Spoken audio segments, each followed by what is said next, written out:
सेतुबंध श्री रामेश्वरम का महात्म्य। अब ब्राह्मखंड की कुछ महत्वपूर्ण बातों का विचार किया जाता है।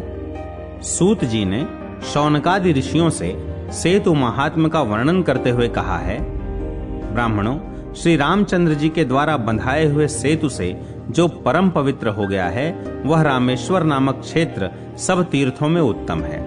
उसके दर्शन मात्र से संसार सागर से मुक्ति हो जाती है एवं भगवान विष्णु में और शिव में भक्ति तथा पुण्य की वृद्धि होती है। जिसने सेतु का दर्शन कर लिया उसने सब तीर्थों में स्नान और सब प्रकार की तपस्या का अनुष्ठान कर लिया। सेतु, रामेश्वर लिंग और गंधमादन पर्वत का चिंतन करने वाला मनुष्य सब पापों से मुक्त हो जाता है।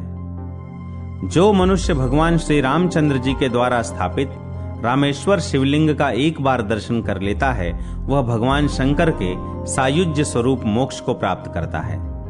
सत्य युग में 10 वर्षों में जो पुण्य किया जाता है उसी को त्रेता के मनुष्य 1 वर्ष में सिद्ध करते हैं। वही द्वापर में 1 मास में और कलयुग में 1 दिन में सार्थक होता है। परंतु जो लोग भगवान रामेश्वर का दर्शन करते हैं उनको वही पुण्य कोटि गुना होकर 1-1 पल में प्राप्त होता है। रामेश्वर नामक महालिंग में सब तीर्थ, संपूर्ण देवता, ऋषि मुनि तथा पितर विद्यमान हैं, जो एक समय, 2 समय, तीनों समय अथवा सर्वदा ही मोक्षदायक रामेश्वर नामक महादेव जी का स्मरण या कीर्तन करते हैं वे पाप समूह से मुक्त हो जाते हैं और सच्चिदानंदमय अद्वैत रूप सांब शिव को प्राप्त होते हैं। जो मनुष्य रामेश्वर नामक महालिंग को नमस्कार और उसका पूजन करते हैं उनका जन्म सफल है, वे कृतार्थ हो जाते हैं। इस प्रकार सेतुबंध रामेश्वर की महिमा का और तत्पश्चात भगवान श्री राम के द्वारा सेतु क्षेत्र में रामेश्वर लिंग की स्थापना करने का विस्तृत वर्णन किया गया है। उसे ब्राह्मखंड के सेतु महात्म्य प्रकरण में देखना चाहिए। भगवान श्री राम का हनुमान को ज्ञानोपदेश।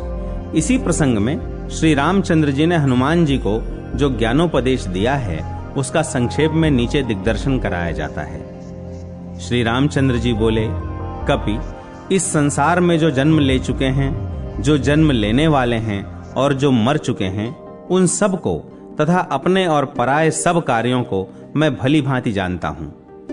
जीव अपने कर्म के अनुसार अकेला ही जन्म लेता और अकेला ही मरता है। अतः तुम तत्व ज्ञान में ही सदा स्थिर रहो। यह आत्मा स्वयं प्रकाश है। तुम सदा आत्मा के स्वरूप का चिंतन करो। देह आदि में ममता त्याग दो।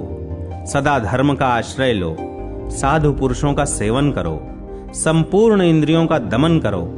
दूसरों के दोष की चर्चा से दूर रहो एवं शिव और विष्णु आदि देवताओं की सदा पूजा करो।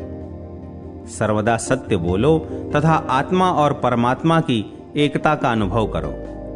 राग और द्वेष से बंधकर जीव धर्म और अधर्म के वशीभूत होते हैं तथा उन्हीं के अनुसार देव, तिर्यक, मनुष्य आदि योनियों में तथा नरकों में पड़ते हैं।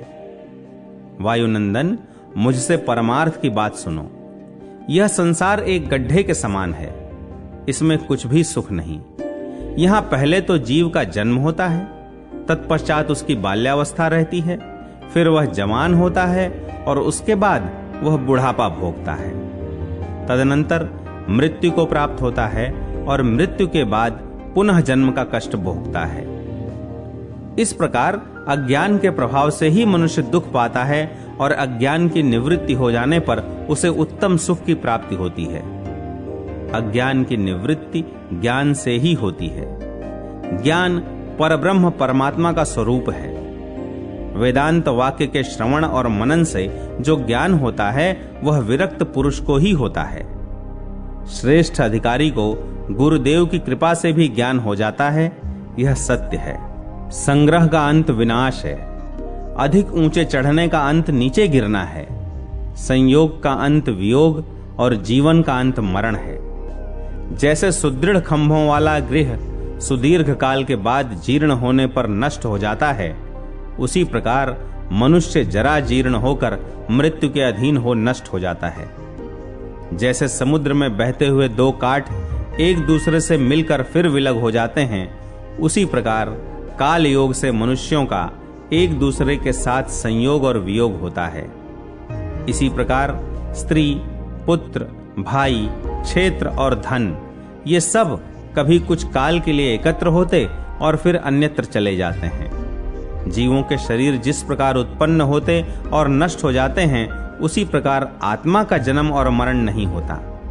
अतः तुम शोक रहित अद्वैत ज्ञानमय सत्स्वरूप निर्मल पर ब्रह्म परमात्मा का दिन रात चिंतन करो।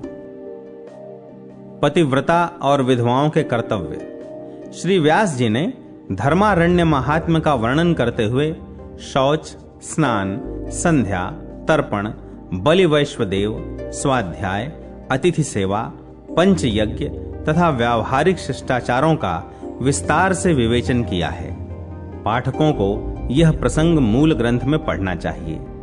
इसी प्रकरण में पतिव्रता और विधवा स्त्रियों के कर्तव्यों का निर्देश किया है, जिसे संक्षेप में नीचे दिया जाता है। व्यास जी कहते हैं, जिसके घर में पतिव्रता स्त्री होती है उसका जीवन सफल हो जाता है। पतिव्रता स्त्रियां अरुंधति, सावित्री, अनुसुया, शांडिली, सती, लक्ष्मी, शतरूपा, सुनीति, संज्ञा और स्वाहा के समान होती हैं। पतिव्रता स्त्री पति के भोजन कर लेने पर भोजन करती है, उनके खड़े रहने पर स्वयं भी खड़ी रहती है, पति के सो जाने पर सोती है और पहले ही जाग उठती है। स्वामी यदि दूसरे देश में हो तो वह अपने शरीर का श्रृंगार नहीं करती। पति की आयु बढ़े इस उद्देश्य से वह कभी पति के नाम का उच्चारण नहीं करती।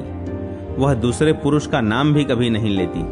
जब स्वामी कहते हों कि यह कार्य करो, तब वह शीघ्र उत्तर देती है, जो आज्ञा। पति के बुलाने पर वह घर का कामकाज छोड़कर तुरंत उनके पास दौड़ी जाती है और पूछती है, प्राणनाथ, किस कार्य के लिए दासी को बुलाया है? मुझे सेवा का आदेश देकर अपने कृपा प्रसाद की भागिनी बनाइए। वह घर के दरवाजे पर देर तक नहीं खड़ी रहती, दरवाजे पर सोती बैठती भी नहीं। जो वस्तु नहीं देने योग्य होती है उसे वह स्वयं किसी को कभी नहीं देती। पतिव्रता स्त्री को चाहिए कि स्वामी के लिए पूजन की सामग्री बिना कहे ही जुटा दे।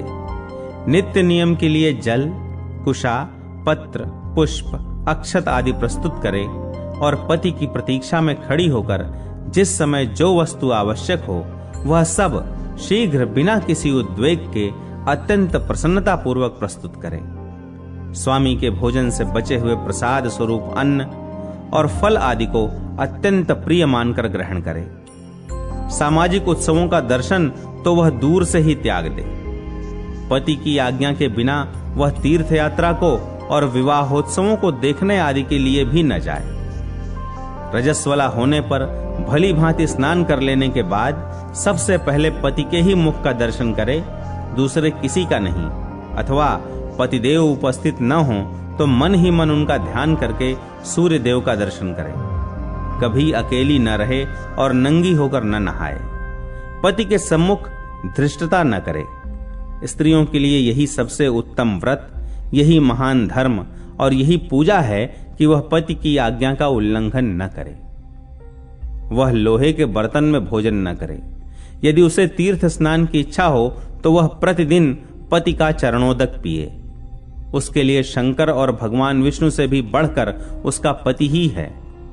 जो स्त्री पति की आज्ञा का उल्लंघन करके व्रत और उपवास आदि का नियम करती है, वह पति की आयु हर लेती है और मरने पर नरक में जाती है। जो नारी पति के कोई बात कहने पर क्रोध पूर्वक उसका उत्तर देती है, वह गांव में कुतिया और निर्जन वन में सियारिन होती है। स्त्रियों के लिए एकमात्र यही सर्वोत्तम नियम बताया गया है कि वह प्रतिदिन अपने पति के चरणों की पूजा करके भोजन करे और दृढ़ निश्चय पूर्वक इस नियम का पालन करे। पति से ऊंचे आसन पर न बैठे, दूसरे के घर न जाए और कड़वी बातें मुंह से न निकाले। गुरुजनों के समीप जोर से न बोले और न किसी को पुकारे ही। जो खोटी बुद्धि वाली स्त्री पति का साथ छोड़कर एकांत में विचरती है, वह वृक्ष के एक खोखले में सोने वाली क्रूर उलूकी होती है। जो दूसरे पुरुष की ओर कटाक्ष से देखती है, वह ऐंची आंख वाली हो जाती है। जो पति को छोड़कर अकेली मिठाइयां उड़ाती है, वह गांव की विष्ठा भोजी सूकरी अथवा चमगादड़ होती है। जो हुंकार और त्वंकार करके अप्रिय भाषण करती है वह गूंगी होती है। जो पति की आंख बचाकर किसी दूसरे पुरुष को निहारती है वह कानी, विकृत मुख वाली अथवा कुरूपा होती है। पति को बाहर से आते देख जो तुरंत उठकर पानी और आसन देती है, पान का बीड़ा खिलाती है, पंखा करती, पांव दबाती, प्रिय वचन बोलती और पसीना आदि दूर करके प्रियतम को संतुष्ट करती है, उसके द्वारा तीनों लोग तृप्त हो जाते हैं। पिता, भाई और पुत्र ये सब परिमित यानी नपी तुली वस्तुएं प्रदान करते हैं, परंतु पति अपनी पत्नी को अपरिमित दान करता है। इसके दान की कोई सीमा नहीं होती। ऐसे पति का कौन ऐसी स्त्री है जो पूजन न करे। पति ही देवता है, पति ही गुरु है और पति ही धर्म, तीर्थ एवं व्रत है। अतः स्त्री सब छोड़कर एकमात्र पति की पूजा करे। जो श्मशान में जाते हुए स्वामी के शव के पीछे पीछे घर से सती होने के लिए प्रसन्नता पूर्वक जाती है, उसे पग पग पर अश्वमेघ यज्ञ का फल प्राप्त होता है। पतिव्रता स्त्री को देखकर यमदूत भाग जाते हैं। संसार में वह माता धन्य है, वह पिता धन्य है और वह पति धन्य है जिनके घर में पतिव्रता स्त्री शोभा पाती है। केवल पतिव्रता नारी के पुण्य से उसके पिता, माता और पति इन तीनों कुलों की 3-3 पीढ़ियां स्वर्गीय सुख भोगती हैं। दुराचारिणी स्त्रियां अपना शील भंग करने के कारण पिता, माता और पति तीनों कुलों को नरक में गिराती हैं और स्वयं भी इहलोक तथा परलोक में दुख भोगती हैं। पतिव्रता का चरण जहां जहां धरती का स्पर्श करता है वह स्थान तीर्थ भूमि की भांति मान्य है। वास्तव में गृहस्थ उसी को समझना चाहिए जिसके घर में पतिव्रता स्त्री है।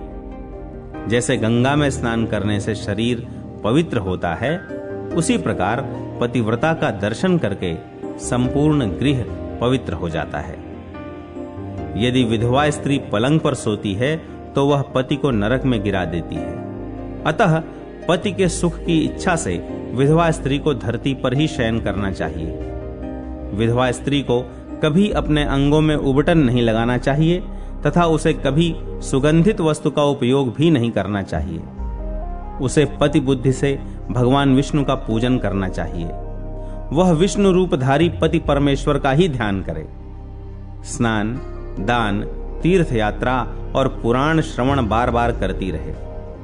इस प्रकार स्त्रियों के कर्तव्य बतलाए गए हैं। इन पर माता बहनों को विशेष ध्यान देकर इनका आचरण करना चाहिए। इसी ब्राह्म खंड में धर्मारण्य महात्म्य के वर्णन प्रसंग में सदाचार, शिष्टाचार और धर्म, नियम आदि का विस्तृत निरूपण किया है एवं संक्षेप से भगवान श्री रामचंद्र जी का संपूर्ण चरित्र चित्रण किया गया है। पाठकों को ये प्रसंग ग्रंथ में पढ़ने चाहिए।